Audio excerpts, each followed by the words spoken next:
Welcome back to the Culture and Cannabis podcast. Happy Thursday. It is currently 4:17. We are 3 minutes early today, JC. We're above schedule. Hey man, we're getting it done. We're getting better every single day. Sometimes we get here early and we want to get this stuff rocking and rolling. Yeah, send it. Especially since we have a great guest today. Who we got today, JC? So I mean, it's special guests, right? Yeah. And let me frame it up really quick. A lot of times we have people from the cannabis industry, people that we work with, and participate, in events and stuff like this. And this is not that, right? So yeah. This is a really cool gentleman with an amazing story that proves the power of Instagram and connection, and how networking on social media can really be a really cool place for really cool connections, right? So I have my man in the building, Josh Siren, JS Vicious. There it is. There he is. What's up, man? How we doing? Good. How are you, man? Thank you so much for coming on the show. Thank you for the invitation. Of course. So listen, first things first, obviously you have a sick accent, right? I mean, like your voice is awesome. I mean, everyone wants to hear you talking. So give a little background. How'd you get that accent? Where are you from? Kind of talk about. Oh, I lived all over growing up, so I was born, I believe, in Hollywood, if you could believe that, in LA. So, from there, we moved over to, there's England, there's Philippines, and then we would go back and forth. That's it, So you were born in were you kind of born in Hollywood? Would you say raised back and forth in the States and in Philippines, back and forth? Yeah, in England also. I was there for a while, primary school. In primary school, right? And what did your parents do? My mum, we own a lot of land back home, which is owned in the Philippines. So in the Philippines. We're in raw land development. Nice. Okay. My my soon-to-be wife is from the Philippines. Yeah, there she is. Yeah, there she is. And her grandmother was in real estate. And they at one time, I think they owned a lot of land. That's I hear stories of some families that own like lots and lots of land, right? Is that a thing, or yeah? Well, back in the time, many years ago, that was absolutely the thing to do. You get the raw land, it increases. It's a fixed asset, so it increases over time. Yeah. So the longer you have it, the value goes up more and more. And then the Philippines is different than. Like a lot of things have really developed here just in this recent generation, right? In the Philippines, right? And I think, this is like it was almost kind of like the land of milk and honey, right? It's kind of, I haven't even been over there. I've just heard the stories. Can you kind of talk to that? Like what it is now compared to what it was like when you were a kid? Absolutely. I mean, a lot of people actually have a misconception of the Philippines. I still talk to people nowadays that have this image that it's a jungle or somewhat like that. Like, it's not really like that. Like Metro Manila is where I have a house over there. It's very, very neoteric, very modern. It's actually a really fun place to be. There's a saying in the Philippines, and this is absolutely true. Everything is more fun in the Philippines. That is absolutely true. Guarantee 100%. When you go there, you don't even want to go back to wherever you're from. Yeah. It's the best place to just have fun. Yeah. Everybody there is so fun and open, and they have less than what a lot of people have. Yeah. That's what really gets to me. That's a third world, and there are people who are, people here can't even imagine how they live, but yet they're happier. Yeah. Why is that? So amazing, eh? It is amazing. Yeah. I mean, when you do just kind of going on Instagram, you do a bunch of different stuff, right? Like your bio is full of tons of different things that you've done or doing. Does the Philippines play in that business world for you? Yeah. Do you do anything out there business-wise? In the Philippines, I don't really do. I didn't want to be part of the family business. I wanted to focus on doing something on myself, because for me, it's great to have, but I want more. I don't want to rely on anything or anybody, and I know what I'm capable of and what I've already done. So, I'm proud of that I can stand on my own 2 feet. Yeah, and let's talk about those things. I mean, those are important things. Yeah, so first thing first, you're a professional fencer. I used to be. Yeah. I used to be a really badass fencer. Pro, PRO, not amateur. Won a national championship. Yes, I was a national champion. Let's talk about that. So how'd you get into fencing? When'd you go pro? Sure. When'd you win that national championship? Talk us through it. This actually ties to the Philippines. My school in the Philippines was in English. It was a British school, and the physical education there was either choices of dancing, aikido, or fencing. Okay. So I started with Aikido because it sounds cool, Aikido, but it wasn't really cool at all. It was like really like, this is not ever gonna work. Yeah. But so as soon as I went to the freshman year, that's when I went fencing. And when I started fencing, I got really good very fast. I'm very good in sports. It's one of my I guess quote unquote talents. Is I could pick up things extremely quickly, and I could guess it really good very fast, especially in sports. Yeah, all the coaches I've worked with from MMA, from fencing to boxing, from Muay Thai, they all say the same thing, but you get things really quick. Yeah. You know, so, but that's how I got into fencing. Do you think that that's kind of like your anchor in that craft, is the ability to kind of participate in excelling? And progress? I believe so. Yeah. I mean, I believe so because when let's say for example the cooking that I do, the chef. You know? So my aunt's a master chef, so I learned from her. But really, that was all self-taught. You know, I just read and experiment, and then it's really good. You know, but that's how I just self-study a lot. You know? Have you seen him cook? No, I haven't. Well, I've seen you like do like Muay Thai, Muay Thai, boxing, tons of different mixed martial arts, but I haven't seen any cooking yet though. Yeah, actually, that's one of my most popular videos. Really? Yeah, absolutely. And again, I didn't plan it to be that way. You know, but I just like cooking. You know, I fucking cooking, and everybody likes me cooking, so I do it. And by doing that, I actually learned. It forced me to learn new dishes, forced me to learn new things, and so it was a good thing, But that's one of my most popular content is the food. I always get requests. I always get people asking me, "Oh, could you cook this for me?" and all that stuff, which I find funny because you're not going to eat it. Yeah. But so it's okay. Yeah. But so I did for 2 people already. But well, you make it look really good. You know why it looks really good? Because it is really good. Absolutely. So, you pick up fencing quickly in grade school, right? You could do it in high school, and then you move to the States. You come back to the States. So I was varsity in high school. So, don't forget that part. Go ahead. So from high school, I went to 2 years college in the same school, and then there was some program where you go to America and then you graduate in a year instead of 2 years. Okay. So I went there. It was in Texas of all places. Nice. Cedar Hill, Dallas, Texas. I don't even know. It's a town nowhere. And I went there and I got kicked out over there because I never went to class. I mean, that was my first time in America. Yeah. Like alone. Yeah. With American kids. Yeah. And I watched the movies growing up. So I thought it would be like that. And it was kind of. That's why I didn't go to school. What were you doing? Were you just like partying or hanging out or hanging out kind of, and just I had a girlfriend at the time, so I would just hang out with her. But I was 20. Everyone's an idiot when they're fucking 20, and I was the biggest idiot at that time. Oh my god, I was the most massive idiot you would ever meet. A prat. So you get kicked out, and then how do you get back into fencing, or you start practicing? So I moved to Vegas because my folks are here, and this is about maybe 2008 or so, and then I wasn't doing any sports, I was just working out. And to me, that's great when you work out. But for me, I'm an athlete. I need to do something. I need to do something. So I was itching. I need to do something. But what? So I'll just go fencing again. So I looked up fencing in Las Vegas area. There were 2. At the time, it was called Las Vegas Fencing Fan. It was called Fan. Yeah. Okay. And then and the one I went to was called Red Rock Fencing Center. So that's where I met my coach, who's Frank Van Dyke, and he trained with the German Olympic team. Nice. So he trained me, and I remember I would train 11 to 12 times a week, 3 times a day. Sometimes morning I go to the gym, and then afternoon 1-on-1, evening team practice, and that was like that for a long time. A long time. Yeah. And then so you're competing then. You start competing. So how's that work? I mean, is there like an NFL for fencing or? There is USA Fencing. Like, that's the organization. Yeah. It goes through there.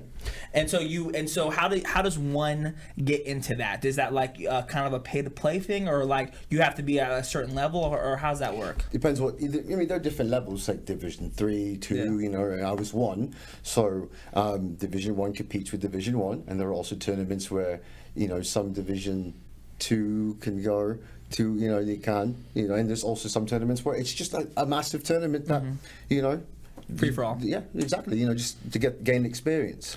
And so like, is there like an overall, like a Super Bowl, or is it just like a bunch of tournaments throughout the year? The Super Bowl would be the Olympics. Okay. Yeah, that's the Super Bowl.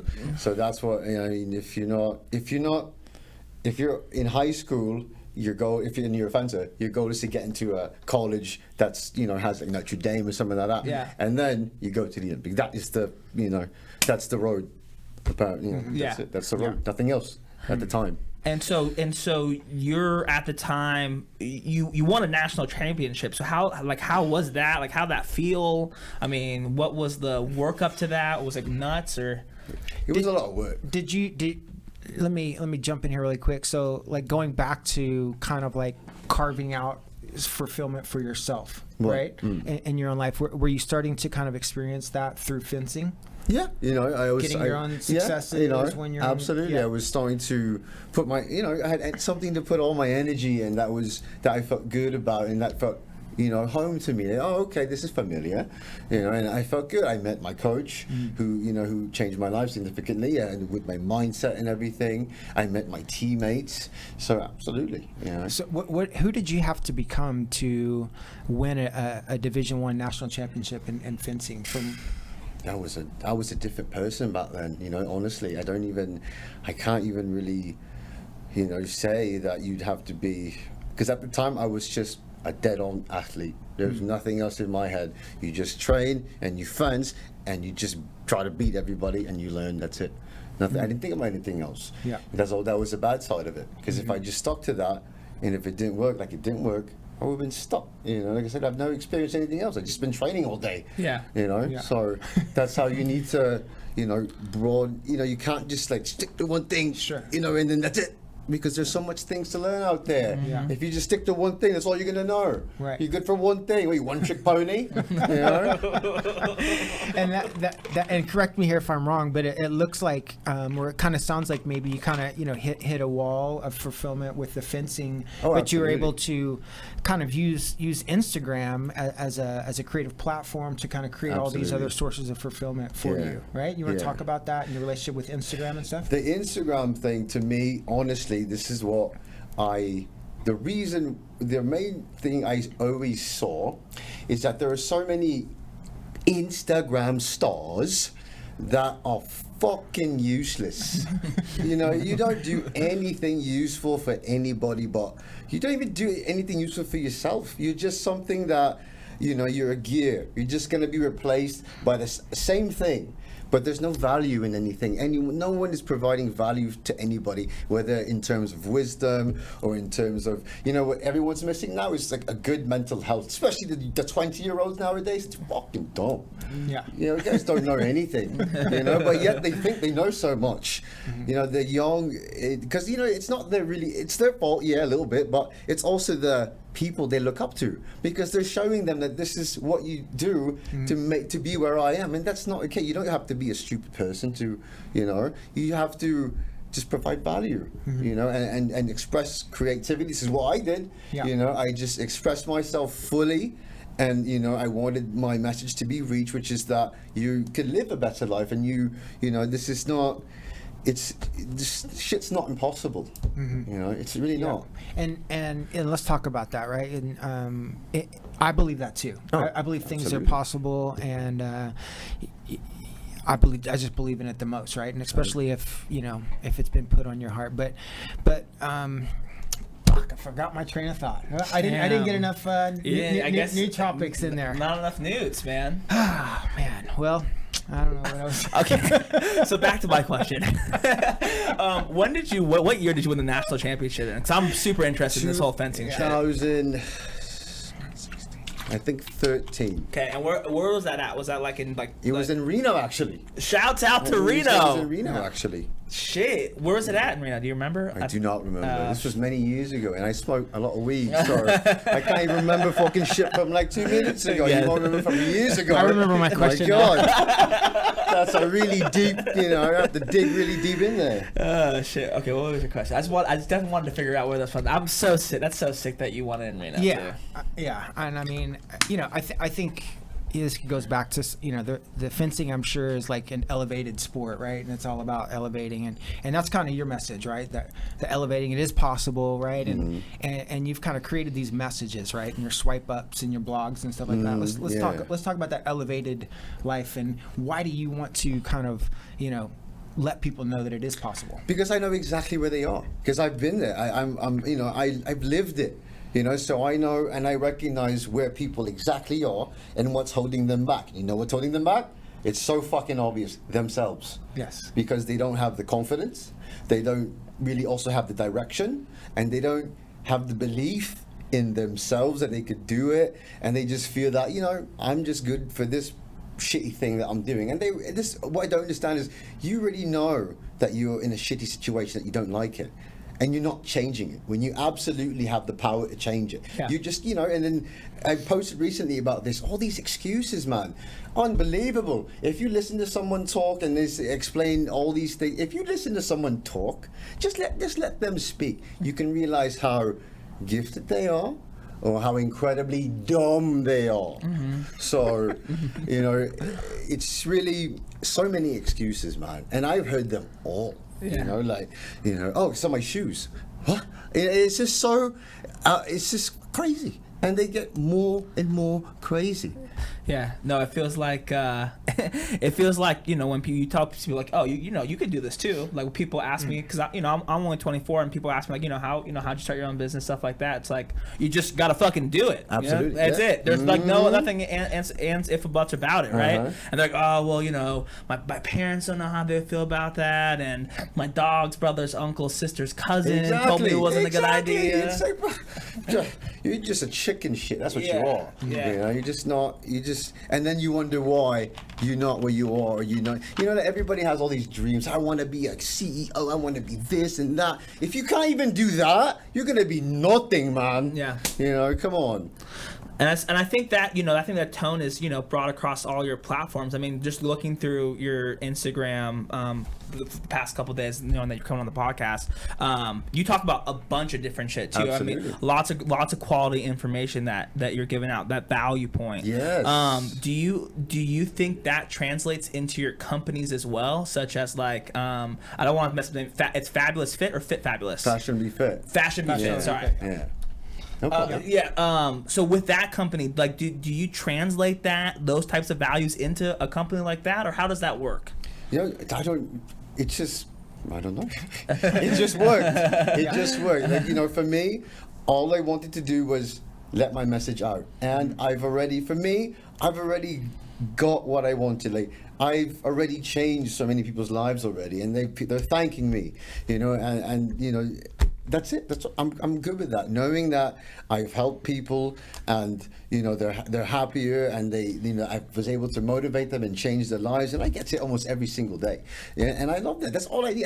I'm good. I don't need any more money. I'm good. I'm good. I am good. I'm fine. I'm happy. I'm satisfied. You're looking at the happiest man alive. I love that. I love that too. So let's talk about the swipe up. I mean, I saw you. You're a fucking killer with the swipe up. Yeah, the swipe ups. I'm trying to work towards that swipe up right now. Road to 10K. What's the analytics on the swipe up? How many people are swiping up? I don't know. I don't. Doesn't matter to me. It doesn't matter. It doesn't matter. See, that's the other thing. A lot of things people. Those things like that. I stopped paying attention to those long time ago.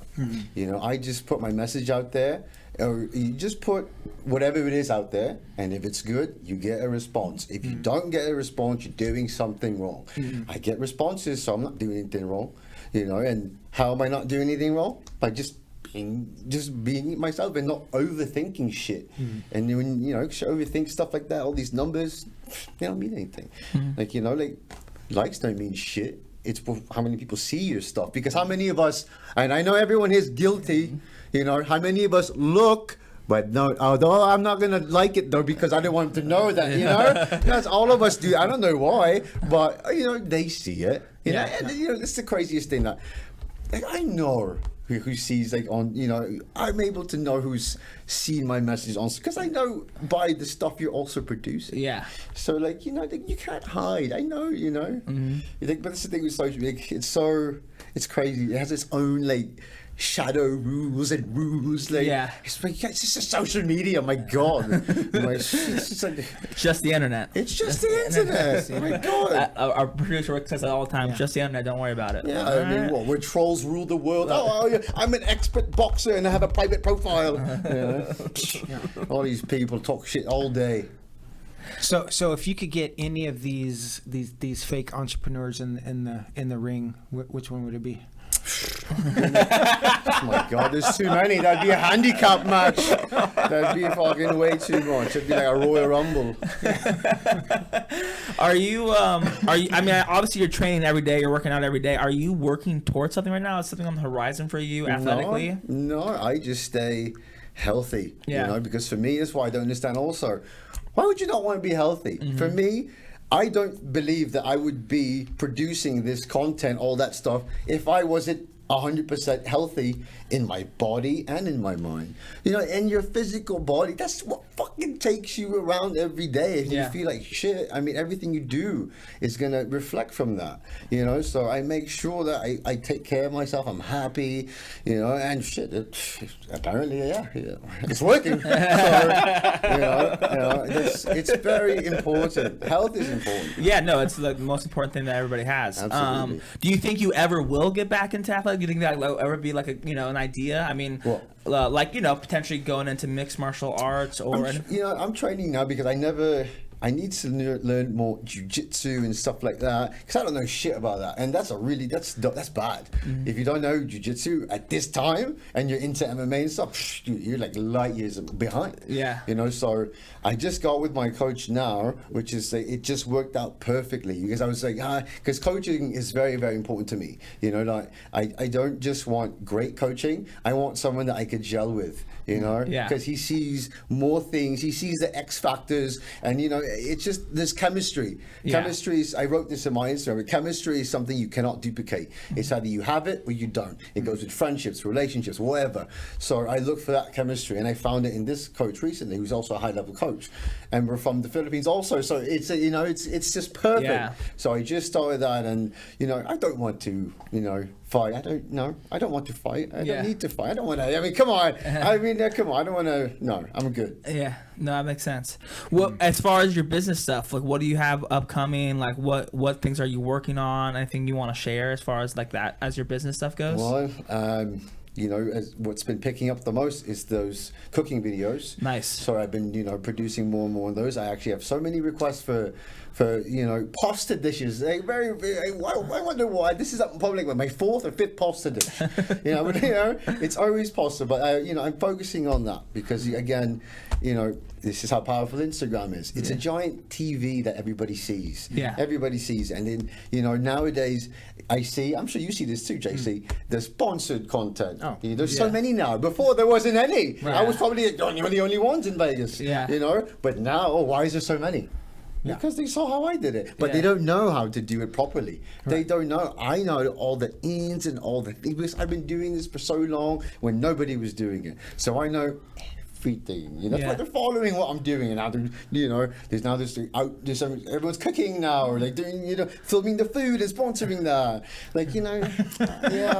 We started a food show. I think we should make some content together. I would love that. I would love for you to. I would love for you to cook, and we can come over and eat it. That'd be great. And I cook for all my friends. That'd be awesome. What does it look like? So if we were to go fencing, I mean, do you? When's the last time you went fencing? I mean, was it Quite a while. Is it easy to just pick up, like, make a reservation and Yeah, I mean, you pay can for the equipment? to try. Yeah, it should be. It's very easy. I think me and JC are going to start producing some new content called JC and Tony Take on the World, and we're just going to go do random shit across America. Fencing should be Yeah, wonderful. and I definitely want to do fencing. I want to go do, what's the one fish thing? What's it called? The fish? Yeah, noodling. I want to go. I want to go noodling. Noodling, eh? Yeah. I don't even know who that is. It's like you like some white people. Yeah, some white people shit. Some Some white people white shit, yeah. hillbilly shit. You like go in like rivers and like you use your arms and your legs as the bait for fish, for these like massive catfish, right? Wow. Catfish. Yeah, and like you pull It's not really for bait. It's what it is you find where catfish live, Right. and then you just put your hand down in the hole and grab them by the mouth and pull it. or they bite their shit out of your Well, arm. when you doesn't get hurt? a little bit, but the catfish have really like gum, little bitty short gummy teeth. Yeah. Oh, okay, so It'll hurt a little bit, but you have gloves. Where it's worth the pain. Yeah. So, Yeah. but yeah, I would love to make some content with Yeah. Yeah, absolutely. I think I'm it'd be always great. open to that. You invite me over here, so absolutely. Yeah, that'd be great. you. Yeah. What else is going on, Tony? I don't know, man. I mean, I just feel like we've been rocking and rolling. I took those nudes today. Oh, you did take some news We today. did. I mean, we took some of the alpha brain. You said we were talking before the show. You take DMAE. DMAE. Is there a certain like supplement like regimen that you are on consistently? Yeah, I always take the multivitamins or those things. And what else do I take? That's pretty much it. I keep it simple. I don't take too many things at all. You don't really need to. Do you have any like practices that you could give to people that are watching or people like me who are looking to lose weight or get in better shape Or become the happiest man on the planet? Yeah, or just become the happiest man on the planet? Let yourself go. Let yourself be free. Truthfully, that's really it. That's actually the most important thing that I could really say at this time is, I know you want to do something. I know whoever, by you, I mean whoever's listening. And you want to do something. I know you do, but you're scared. And I know you're scared because I was scared too. But that's what everything is. That's the point. You need to get over that, and that's where your journey starts. But you can't even do that, so your journey will never stop. You're just going to get worse and worse, and you're going to look back and like, oh shit, I'm fucking 40 now, or 50 or whatever, and that's it. You can't buy back time. You can't buy back time from, no matter how much money you have, you cannot. So you had to do it now, not tomorrow, not next week, no. Damn, that's a good message going on. That's a great message. I don't want to know. Do it now, people. Well, thank you so much for coming on the podcast, man. Where can they find you on Instagram, YouTube, all that stuff? I mainly do my Instagram, so it's JSFishers_10, and my name is Josh. And then there's a very long last name, Jess Morgan and Simon. You'll find me. Yeah. Mine's a good black and white picture of a good handsome gentleman there. Yeah. Thank you so much for coming on the show, man. I appreciate it. Absolutely. Thank you. JC. We've been working and grinding, bro. I feel like every week we come in here, we're always saying we're working and grinding, but every week we're working and grinding, man. Bro, I'm the champion. The champion the of rawest motherfucker in the gang. Bro, when the hustle, like if you just bring up hustle in my presence, it just starts happening. Shit, man. It's just like you just feel it, bro. Magic. You just feel it. I can't even explain it, bro. The hustle muscle is so strong. Yeah, hustle muscle is very strong. What have been going on? What's been happening? I mean, we're selling our products in about 10 stores now. Yeah, we have some new dispensaries that are coming online. I think it's cool to announce the one that's here in Las Vegas over off of. Should we talk about that yet, or? Yeah, send it. I mean, if you're gonna, here's the thing, right? I mean, we're just guys off the street. Yeah, right? So we don't know how this shit works. You feel me? We're just kids off the street. You know what I mean? I mean, but real talk. I mean, I think we got our products into the biggest largest dispensary in the whole in the world. Planet 13. Yeah, we did that. Which is pretty dope, honestly. Yeah. I mean, I'm happy about it. I'm happy about it too. It's an incredible accomplishment. I think we want to tell the story a lot more because of everything that we went through to get to that point. You know what I mean? Because honestly, when we kind of closed that deal with some amazing people, as good as it felt, right? It wasn't like this rush of thing. And the reason why is because the work of years leading up to that, right? All those wins that took to get that huge win at the end. But yeah, there's a big story there to tell about. And the journey continues still. It does. And what's really cool is that there's going to be so much dope stuff to happen with Planet 13 now, just because, they have an awesome facility, great resources, and, I think their creative staff and our creative staff really get along, and so I think we're going to have some dope shit come out here pretty soon. So and it's a sick store, too. Don't be scared of Planet 13. Yeah, don't be scared of Planet 13. Dude, they have a 20% locals discount. It's fucking fantastic. Yeah. They have one of the most, wide-ranging menus in the game. I mean, the biggest in the fucking world. And they got like a coffee shop, a pizza shop, soon to have an event center. Yeah, I think there's like a Mexican restaurant in there too. So much shit. It's open now. Yeah, they got pizza, I think, too. I mean, it's crazy. It's crazy. You can go what? What are you gonna say? What are you gonna say? Pick up a Culture and Cannabis ready to roll. Yeah. Get some tacos. Make it a date night. Yeah. It's Happy Friday. That's what it is. And then we just dropped a new Culture is Food episode. Culture's Food episode with Slater Dingling. Slater's Dingling. Up in Reno, Nevada at the 395 Craft. That was really, really sick. That was a great episode. We have a new episode coming out this Saturday with Maria Chuy's Mexican Kitchen. Mexican Chicken. Not to be confused with Mexican Chicken up in Reno, Nevada. Mm-hmm. So stay on the lookout for that. Listen, I feel like there's one more thing. We really want to do a fucking event, guys. Like, I really want to do a fucking concert. Like, I've been saying it for fucking months now that I want to do a show up in Reno. But it's like, every time I say I want to do it, shit just keeps on fucking happening. And it looks like, they're shutting down Texas, they're shutting down Florida. I think they should just shut down Arizona. Yeah. And it's looking like we're going to be next. So that might happen. If it does, might push back the dates. But listen, if there's a 3-month window of just clear, we're throwing a fucking event. Yeah. It's going to happen. It's happening. It's going to happen. I mean, we had a great time with the drop this past Sunday. It was amazing. That was amazing. I forgot about that too. Yeah. But tomorrow, if you want to see us in person, we're going to be at we're going to be at a little private, not private, but public. A public, big time launch events. At another dispensary, Green Dispensary. Get down there. It's a brand new open. Decatur and Twain. We just dropped our products there yesterday. Yep. Boom. We're going to be there tomorrow, and we're going to be rocking and rolling. It's going to be a good time. And we have the drop. I don't want to forget about that. The drop with Nevada Normal, the car wash dripping at the drop. Huge success. Massive success. Super awesome. A lot of people came out. We raised like $2,000. That's a lot of money for cannabis law reform. And we were just straight up just washing cars out there. You feel me? Like, that's so crazy to me. Yeah. Like, people came out and supported. Everyone had a good time. We kind of social distanced. We kind of didn't. It is what it is. We're just so excited to see each other. Everyone. Yeah. We were wearing masks, kinda. So that is what it is. No, it's good. You don't have to feel bad about it. I don't feel bad about it at all. I'm hyped about it, actually. And I think that's it. That's a wrap, buddy. That's a wrap. I am Full-Time Tony with my guy, JC Coates. You can find JC.Coates. You can find me at Full-Time Tony. And that's the Culture and Cannabis Podcast, people. We'll see you guys next Thursday. Peace.